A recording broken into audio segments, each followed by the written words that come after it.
start off, I'd like to note that this book wasn't written to teach anyone about Satan's kingdom. Seeking demons' names, principalities, and speaking to them in general is a bad idea. Those people who cast away demons and ask them for anything, including their mission, are in the wrong. I'll talk about this in another chapter. This book is Demonology for the followers of Jesus Christ. The study of demons, not the study of demons' names or their principalities. Maybe it would be best to call this the devil's behavior in order to defend yourself, but that would be too long of a title. Chapter 1. Talking to Demons. I know believers would usually never do this. Some pastors have done this, as I have seen this occur, but I bring this up for one reason. Satanists and the other alien cults. Yes, alien cults have and most likely do communicate with evil spirits, and fallen angels too. The one reason being that these people look down on Christians, thinking they have extra knowledge. These devils are still bound by God's law. Fallen angels are cursed to acknowledge God and Jesus Christ as Lord.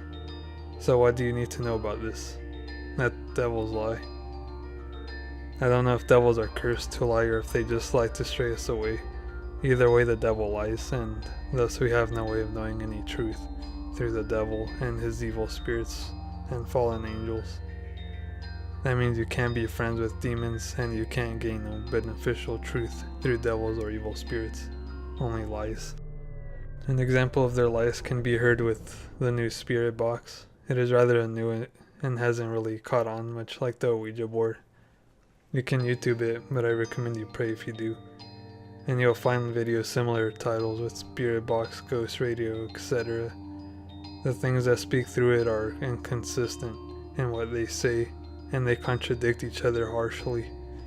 I used to listen to these in a time of weakness. I accepted Jesus in 2009 and kinda got weak in 2012 through 2016.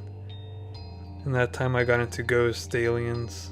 I opened my heart completely to the possibility of aliens, evolution, and ghosts.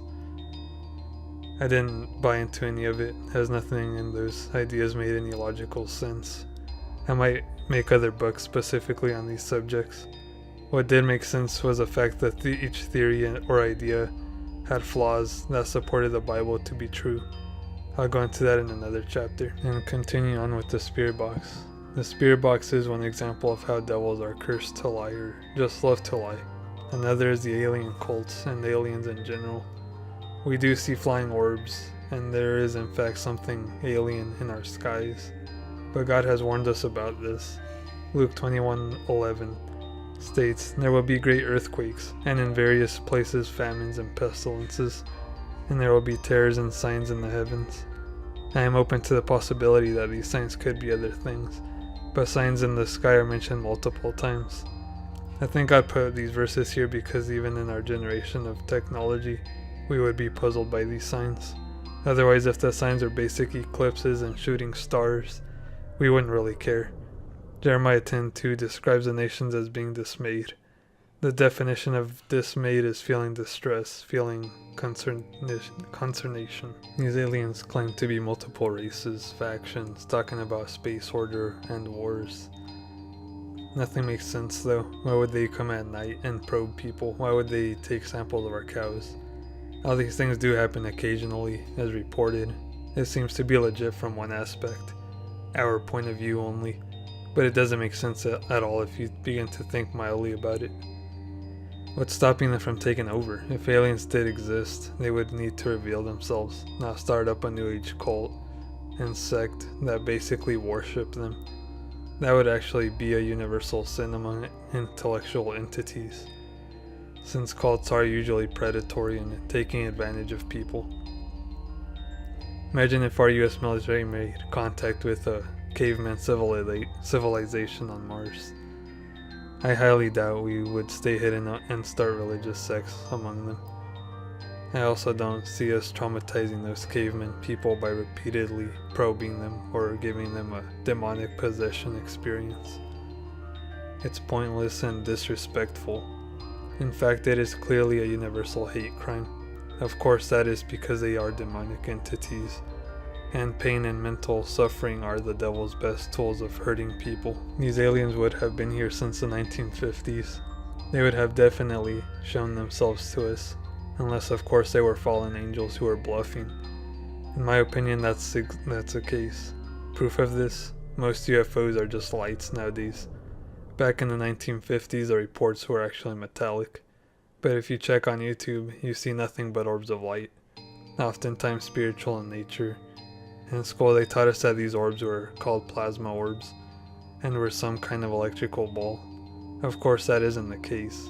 These orbs move in triangles, flash like a machine, and have been reported to follow commercial planes. All in all, I think these flying things can be secret government aircrafts or straight up devils. In the Apocrypha of Adam and Eve, the devil takes form of mermaids, orbs, and humans in order to deceive Adam. That's exactly what we're seeing today.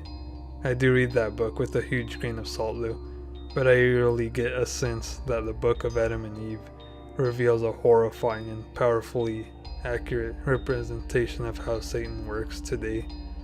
Satan tried to kill Adam ultimately in that book.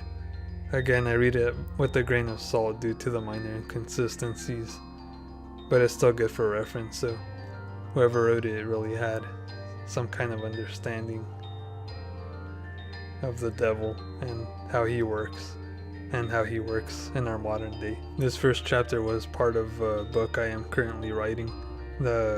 What I've talked about right now is chapter 1 and it's still under the works, but I kind of want to put it out there to test the waters and see what everyone else thinks.